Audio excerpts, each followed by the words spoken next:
ఈ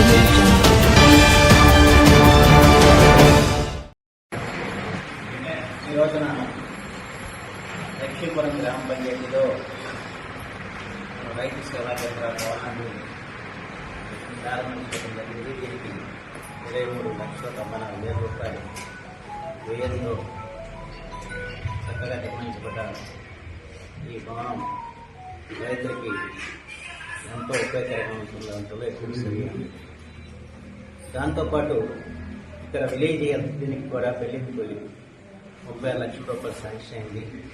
దాన్ని కూడా 15 ఫైనాన్స్ కమిషన్ ఇచ్చిన నిధులతో దానికి ఈరోజు ఇక్కడ శంకుస్థాపన చేసుకుంటున్నాం. అలాగే వాళ్ళ మన ఉప ముఖ్యమంత్రి పంచాయతీ శాఖ మంత్రి పవన్ కళ్యాణ్ గ్రామాల అభివృద్ధి కోసం ఆయన ఎంతో తప్పిస్తూ NRPS నిధులు సిమెంట్ రోడ్డు వేయడానికి వారు మనకి ఇవ్వటం, దాంతో దాదాపు 85 లక్షల సిమెంట్ రోడ్లు ఈ లక్ష్మీపురం గ్రామ పంచాయతీలో మనం వేసుకోవడం. అలాగే ఈ రోజున ఈ మనం ఎక్కడైతే ఇవాళ ఇక్కడ విలేజ్ హెల్త్ క్లినిక్ మనం శంకుస్థాపన చేసుకున్నాం. అదే చలపల్లి మండలానికి వచ్చేప్పటికి మొత్తం 5 శాంక్షన్ అయ్యాయి. అది బాగోళ్ళలోను, చలపల్లి 1, చలపల్లి 2, చలపల్లి 4 వీటిని కూడా త్వరలోనే నిర్మాణం చేపడుతుంది. ఆ రకంగా వాళ్ళగా కొల్లూరు వెంకటేశ్వరరావు గారు గ్రామ సర్పంచ్గా ఈ గ్రామ అభివృద్ధిగా ఆయన ఏమైనా కృషి చేస్తున్నారు. ఎందుకంటే ఉన్న దాంట్లో పెద్ద గ్రామం లక్ష్మీపురం, అనేక సమస్యలు కూడా ఉన్న గ్రామం, అలాగే అనేక శివార్లు కూడా ఉన్న గ్రామం. ఆ శివారు గ్రామాల్లో చాలా సమస్యలు ఉన్నాయి. అవన్నీ కూడా ఒక్కొక్కటి మనం పరిష్కారం చేసుకుని, ప్రత్యేకించి రహదార సమస్యలు చాలా తీవ్రంగా ఉన్నాయి. వాటిని కూడా మన త్వరలో నిధులు సమకూర్చి వాటి నిర్మాణం కూడా చేపడతామని చెప్పి మాత్రం సందర్భంగా మనం చేస్తున్నాం. అలాగే రైతు సేవా కేంద్రం ఈరోజు మనం ప్రారంభించుకోవడం జరిగింది. నిజంగా ఆరుగాలం కష్టించి పంట చేతికి వస్తున్న తరుణంలో ప్రకృతి ఎప్పుడు కూడా కన్నీరు చేయడం జరుగుతుంది. అలాగే ముందా తుఫాను, ఆ తర్వాత వచ్చిన భారీ వర్షాలతో వాళ్ళ రైతాంగం కూడా చాలా నష్టపోయారు. ఎందుకంటే వాళ్ళ దిగుబడి బాగా తగ్గిపోయింది.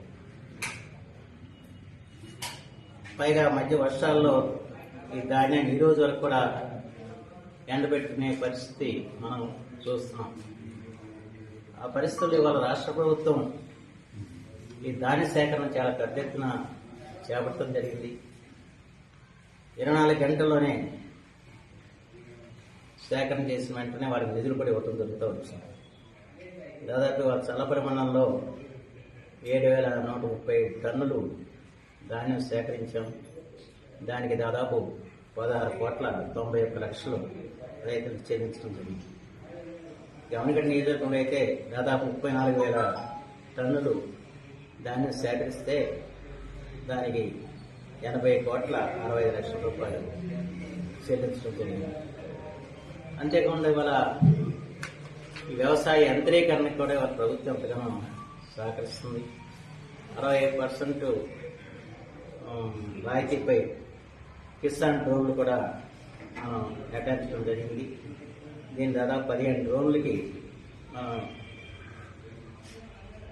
1,40,00,000 రూపాయలు పూర్తి ధర అయితే, దాంట్లో దాదాపు రాయితీ 1,15,00,000 రూపాయలు రాయితీ వస్తుంది.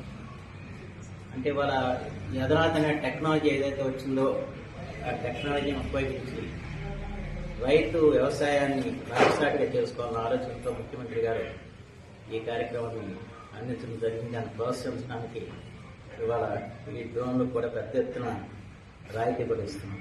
అలాగే ఇంకా వ్యవసాయ పనిముట్లు కూడా ఇవాళ ఇవ్వడం జరుగుతుంది.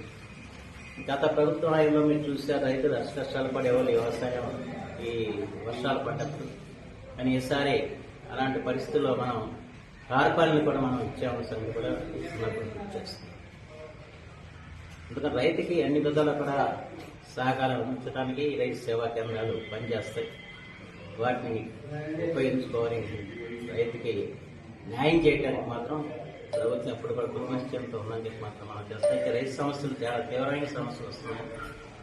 అంటే ఇటీవల కొంచెం బాగా మా అందరూ కూడా ఒత్తిడి కూడా పెరిగింది. ఎందుకంటే ఒక్కసారిగా వర్షాలు వస్తుంటే రాత్రి మిషన్తో కోసేయటం, దాన్ని ఒక్కసారిగా ఎక్కువగా వచ్చేవాడు కొంచెం ఇబ్బంది పరిస్థితులు ఏర్పడే బస్తాలు గోతాలు కానివ్వండి, లేదా ట్రాన్స్పోర్ట్ కానివ్వండి, ఎన్ని పరిస్థితులు వచ్చినా కూడా దాన్ని అధిగమించడానికి ప్రభుత్వం తరఫున పనిచేస్తాం.